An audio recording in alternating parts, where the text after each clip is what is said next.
Hello friends, ఈరోజు నేను obesity సమస్యలు గురించి చెబుతాను. కానీ దాన్ని ఎలా గుర్తిస్తాము? బిఎంఐని ఉపయోగించి ఒబెసిటీని గుర్తిస్తాము. ఒక వ్యక్తి యొక్క బరువును కిలోగ్రాములలో, వారి ఎత్తు మీటర్లలో కొలిచి బిఎంఐ లెక్కిస్తారు. WHO క్లాసిఫికేషన్ ప్రకారం బిఎంఐ 30 కన్నా ఎక్కువ ఉంటే ఒబెసిటీ అంటారు. ఒబెసిటీ అంటే అధిక బరువు మాత్రమే కాదు, శరీరంలో ఫ్యాట్ ఎక్కువ డిపాజిట్ అవుతుంది. ఫ్యాట్ డిపాజిషన్ ప్రకారం ఒబెసిటీ రెండు రకాలుగా వర్గీకరిస్తారు: ఆండ్రాయిడ్ మరియు గైనాయిడ్. ఆండ్రాయిడ్ ఆపిల్ ఆకారంలో ఉన్న ఒబెసిటీ.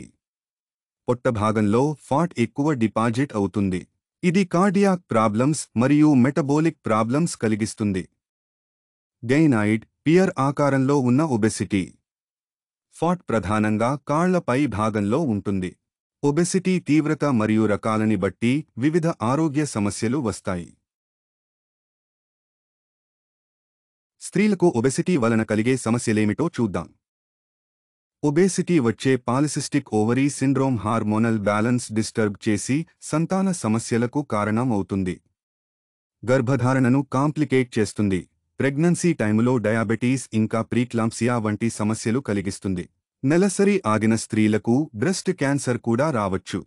ఊబకాయం సహజంగా నిరాశ, ఆత్మన్యూనత కలిగించి మానసిక ఆరోగ్యంపై ప్రభావం చూపిస్తుంది.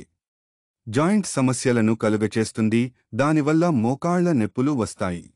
ఇలాగా స్థూలకాయం మహిళల్లో అనేక శారీరక మరియు మానసిక ఆరోగ్య సమస్యలు కలుగచేస్తుంది. ఒబేసిటీ గురించిన అవగాహన వలన కాంప్లికేషన్స్ రాకుండా జాగ్రత్తలు తీసుకోవచ్చు.